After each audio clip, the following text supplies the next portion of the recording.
பக்தி இன்ஃபோ நேயர்களுக்கு வணக்கம். நான் உங்கள் பிருந்தா சங்கர். இன்று நம்மோடு சிறப்பு விருந்தினராக இணைந்திருப்பது ஜோதிடர் சுபாஷ் பாலகிருஷ்ணன் அவர்கள். வணக்கம் சார். வணக்கம். எப்படி இருக்கீங்க? நல்லா இருக்கு. நீங்கள் எப்படி இருக்கீங்க? நல்லா இருக்கேன் சார். இப்போது சனி அப்படின்னாலே மக்களுக்கு பார்த்தீங்க அப்படின்னா பெரும்பாலும் பயம் தான் ஏற்படும். சனி வர போகிறாரு அப்படின்னா ஏதோ ஒரு பெரிய ஒரு பிரச்சனை நமக்கு வரப்போகுது அப்படின்னு சொல்லிட்டு. அதே மாதிரி இப்போ சனி வக்ர பயிற்சி அப்படின்னு சனினாலே மக்களுக்கு பயம். இந்த வக்ரம் அப்படின்றது கூட கொஞ்சம் தானே இருக்கும் அப்படின்றாங்க.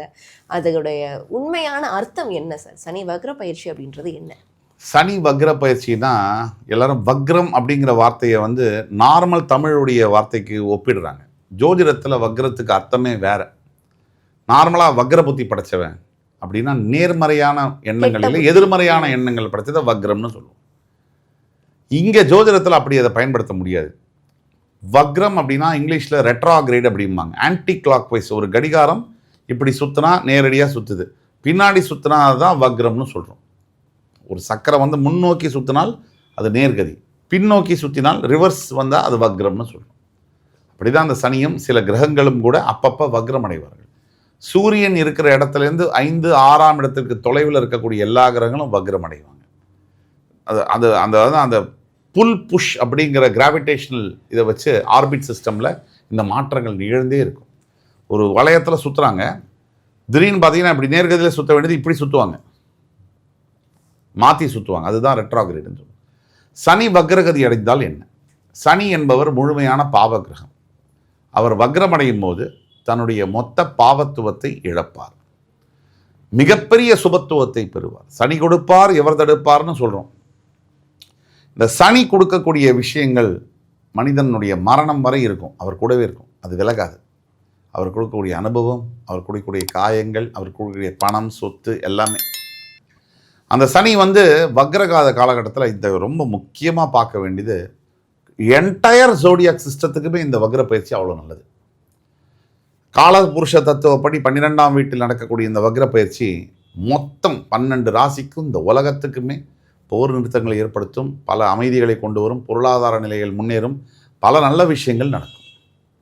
அதனால் சனி 12ஆம் வீட்டில் வக்ரமடைகிறதுங்க என்பது கண்டிப்பாக இமிக்ரேஷன் சிஸ்டம்ஸ் எல்லாம் வேர்ல்டு வைடு நிறைய சேஞ்சஸ் வரும். அதே மாதிரி தூக்கம் என்பது நிறைய பேருக்கு நிறைய அதிகரிக்கக்கூடிய காலமாக வரக்கூடிய 138 நாட்கள் டிசம்பர் 11ஆம் தேதி வரைக்கும் இருக்கும். அதே மாதிரி தன்னைத்தான் உணரக்கூடியது, அந்த செயல்கள்லாம் நிறைய நடக்கும். தேடல் அதிகமாகும், ஆன்மீகம் அதிகமாகும். நாத்திகம் போய் ஆத்திகம் ஆட்சி கொண்டிருக்கு. கண்டிப்பாக சார், கண்டிப்பாக. நீங்கள் சனி வக்ர பயிற்சியை பற்றி பல விஷயங்கள் சொன்னீங்க. ராசி ரீதியாக நம்ம பார்க்கலாம் சார். துலாம் ராசியினருக்கு இந்த சனி வக்ர பயிற்சி காலங்களில் இந்த மாதிரியான நல்ல விஷயங்கள், நல்ல பலன்கள் கிடைக்கிறதுக்கு. துலாம் ராசினியர்களுக்கு சனி வக்ர பயிற்சியானது 2026 ரிஷபத்தை பற்றி சொல்லும்போது சொன்னோம் நம்ம நிறையா. ரிஷபம் ரொம்ப நல்லா இருக்குது, சிம்மத்துக்கும் ரிலீஃப் இருக்குதுன்னு சொன்னோம். துலாம் இவங்க 2 பேருக்கும் முன்னாடி டாப்பில் போடணும். துலாம் அதாவது இப்போ துலாமில் இருக்கக்கூடியவங்களே பல பேர் கூட இன்னும் கூட அந்த அவஸ்தையிலேருந்து இருக்காங்க. அது அவங்களோட சொந்த ஜாதகம். ஒட்டு மொத்தத்தில் 100 பேர் இருக்கிறாங்கன்னா நம்ம சொல்லக்கூடியது 65-70 பேருக்கு ஒர்க் ஆகும். அந்த துலாம் ராசி அன்பர்களுக்கெல்லாம் இதை விடலாம் ஒரு பெட்டர் டைம் வரவே முடியாது. இதுதான் உடனே அந்த 30 பேர் எழுந்து கமெண்ட்டில் எனக்கு சரியே இல்லை, இவர் டுபாக்கூர் அப்படிம்பாங்க. அதெல்லாம் கிடையவே கிடையாது. துலாம் எப்படின்னா மெஜாரிட்டியாக ஒரு நல்ல ஒரு டைம், செம்மையான டைம். அதாவது பிறந்ததுலேருந்தே பிறவி பயணம் அடைஞ்சேன் அப்படிங்கிற ஃபீலிங் கொடுக்கக்கூடிய டைம் அது. 6ல் பஞ்சமாதிபதி வக்ரமாக இருக்கார். நேர்கதியில் இருந்தாலே யோகம், குரு பார்வையில் இருந்தால் அதை விட யோகம், அதுக்கப்புறம் வக்ரம் வேற இருக்கார். இவங்க ராசியில் உச்சம் பெறக்கூடியது. தவிர பஞ்சமஸ்தானத்தில் ராகுவும் 10ஆம் இடத்துல குரு உச்சம் பெற்று இவங்களுடைய 2, 4, 6 வீடுகளை பார்க்குறாரு. இதெல்லாமே தனஸ்தானத்தை தனகாரகன் உச்சம் பெற்று பார்க்கக்கூடிய அந்த குரு பார்வை. 4 ஸ்திரஸ்தானத்தை குரு தன்னுடைய மகரத்தில் நீச்சமாவார், அந்த வீட்டையே அவர் உச்சம் பெற்று பார்க்கக்கூடிய அந்த அந்த நீச்ச பங்கம் படுத்தக்கூடிய யோகங்கள். அதே மாதிரி இவங்களுடைய 6ஆம் இடத்தையும் குரு பார்த்து பண்ணுறாரு. இப்போ இந்த பாவங்கள்லாம் நம்ம என்னன்னு பார்க்கணும். கடன், இப்போ 2ஆம் இடம் வாக்குஸ்தானம், அதே மாதிரி குடும்பஸ்தானம், அதே மாதிரி தனஸ்தானம். தனம், வாக்கு, குடும்பம், இந்த 3 ஆஸ்பெக்ட்ஸ் தான் ஒரு மனுஷனுடைய லைஃப்பில் ரொம்ப முக்கியமான ஆஸ்பெக்ட்ஸ். தனம் என்பது பணம் சேர்க்கறது. எவ்வளோ வேணால் நீ சம்பாதி, எவ்வளோ சேர்க்கிற, அதுதான் முக்கியம். வாக்குங்கிறது நீ கொடுக்குற வாக்கு, நீ சொல்கிற வாக்கு பலிக்கணும், கொடுக்குற வாக்கை காப்பாற்றணும். குடும்பத்தை விட்டு ஒருத்தருக்கு மனுஷனுக்கு பெரிய எவ்வளோ சாதிச்சாலும் 0 தான். அப்போ இந்த 3த்தையுமே வலுப்படுத்தக்கூடிய குரு பார்வை வந்து இந்த இடத்த பார்க்கறதுங்கிறது துலாத்துக்கு வந்து பெரிய யோகம். 4ஆம் இடம் வந்து சொத்து, வீடு, வாகனம், நிறைய பூர்வீக உறவுகள், அது இது போக்குவரத்து எல்லாம் நிறைய அண்ணன் அக்கா உறவுகள்லாம் குறிக்கக்கூடிய செம்மையான அந்த வீடை வந்து ஆரோக்கியம், இதெல்லாம் அந்த வீட்டையும் குரு பார்க்குறாரு. இப்போ எது இருந்தாலும் நம்ம சொல்கிறோம், நீங்கள் என்ன வேணால் வச்சுங்க, வைக்காமல் இருங்க, ஆரோக்கியத்தை மட்டும் விட்டிங்கன்னா யூ ஆர் ரியலி a 0 அப்படின்னு நம்ம சொல்கிறோம்.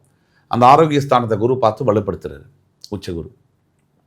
அடுத்தபடியாக 6ஆம் வீடு கடன், நோய், எதிரிகள், மறைமுக எதிரிகள், இந்த வீட்டையும் குரு பார்க்குறாரு. கடனெல்லாம் உடச்சி எடுத்து ஃபுல்லாக ப்ராஃபிட்டில் கொண்டு வந்து, நோயெல்லாம் முறிச்சு எடுத்து, மறைமுக எதிரிகள்லாம் ஜெயிச்சு, இப்போ எல்லாத்தையுமே பாருங்களேன், எதிரியே ஜெயிக்கிறாங்க, ஆரோக்கியத்தை ஜெயிக்கிறாங்க, கடன் இல்லை பொருளாதாரத்தை ஜெயிக்கிறாங்க, தனக்காரகன் பணத்தையும் அதிகமாக சேர்த்து வைக்கிறாங்க, குடும்பம் சூப்பராக இருக்குது, அருமையான வாய் வார்த்தைகள், அதே மாதிரி வாக்கு கொடுத்த வாக்கை காப்பாற்றுற அந்தஸ்து சமுதாயத்தில் வருது, பேரும் வருது. இப்படி எந்த ஆஸ்பெக்டில் எடுத்தாலுமே துலாத்துக்கு வந்து 11ஆம் பாவத்தில் கேது, 5ஆம் பாவத்தில் ராகு, அது மாதிரி 10ஆம் பாவத்தில் குரு உச்சம். இப்படி எந்த பக்கம் போனாலும் துலாத்துக்கு வந்து ஃபேவரபுளான நேரம். கொஞ்சம் உங்கள் பிறப்பு ஜாதகம் உங்களுக்கு ஒத்துமையாக இருந்ததுன்னா, ஒத்துழைச்சதுன்னா நீங்கள் என்னமா சக்ஸஸ் பண்ணலாம். அது மாதிரி உங்களுக்கு ஏதாவது பிறவி ஜாதகத்தில் ஏதாவது பார்க்கணுன்னா கூட எங்களை காண்டாக்ட் பண்ணலாம். பட் வந்து ரொம்ப முக்கியமானது இந்த நேரத்தில், காலகட்டத்தில் துலாத்துக்கு பாதை மாறி போகாமல் இருக்கணும், ஒழுக்கம் தவறாமல் இருக்கணும். சனி வந்து ஒழுக்கம் தவறுனா பட்டுன்னு அடிப்பார். அப்போ அந்த தர்மத்தின் வழியில் அப்படியே பாதை மாறாமல் இருக்கணும். கொஞ்சம் பணம் வந்துருச்சுன்னு போதையோ, கொஞ்சம் நமக்கு நேரம் நல்லா இருக்குன்னு கொஞ்சம் மமதையோ, இதெல்லாம் ஏற்பட்டுச்சுன்னு சொன்னால் மறுபடி திருப்பி அதே இடத்துக்கு நோ டைம் கொண்டு வந்து விட்டுருவார். இதுதான். கண்டிப்பாக சார். துலாம் ராசியினர் எந்த தெய்வத்தை வழிபட்டால் இன்னும் சிறப்பாக இருக்கும்? துலாம் ராசியை பொறுத்த வரைக்கும் கண்டிப்பாக நீங்கள் வழிபட வேண்டிய தெய்வம் வந்து அர்த்தநாதீஸ்வரர். அதே மாதிரி, ஏன்னா சனீஸ்வரன் வந்து ஒரு அர்த்தநாதீஸ்வரர். அதே மாதிரி துலாம் ராசிக்கு ரொம்ப உகந்த கடவுள் அப்படின்னு நம்ம எடுத்தோம்னா சிதம்பரம் நடராஜ பெருமான், தில்லை நடராஜன். அது சென்டர் ஆஃப் கிராவிட்டி, உலகத்தில் இருக்கக்கூடிய மைய புள்ளின்னு சொல்கிறோம். அந்த இடத்த குறிக்கக்கூடிய இது இருக்கிறதுனால துலாம் வந்து மிகப்பெரிய அளவில் அந்த தெய்வங்களை வணங்கலாம். துலாம் ராசிக்காரர்கள் பொதுவாக கரு நீல வஸ்திரம் பயன்படுத்துவது வெற்றியை தரும். அது மாதிரி 8, 1, 3 இந்த நம்பர்களை பயன்படுத்துறது துலாமுக்கு வந்து ரொம்ப மிகப்பெரிய ஏற்றத்தை கொடுக்கும். 1, 3, 8 இந்த நம்பர்ஸ். துலாம் ராசினருக்கு 100க்கு எவ்வளோ மதிப்பெண் கொடுக்கலாம் சார்? துலாம் ராசிக்கு 100க்கு நம்ம தில்லுமுல்லில் தேங்காய் சீனிவாசன் கொடுத்த மாதிரி 1800 கூட கொடுக்கலாம். அந்த அளவுக்கு துலாம் ராசிக்கு வந்து நேரம் நல்லா இருக்குது. அதாவது ஒரிஜினலாக சொல்லப்போனால் துலாமுக்கு 100 out of 100 கொடுக்கலாம்.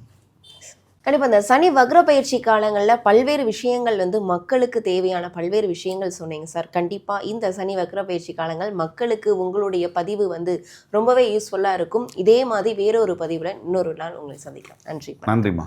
இந்த வாய்ப்பை கொடுத்த பக்தி இன்ஃபோ சேனல் நேயர்களுக்கும் அனைத்து டெக்னீஷியன்ஸுக்கும் என்னுடைய மனமார்ந்த வாழ்த்துக்களும் வணக்கங்கள்.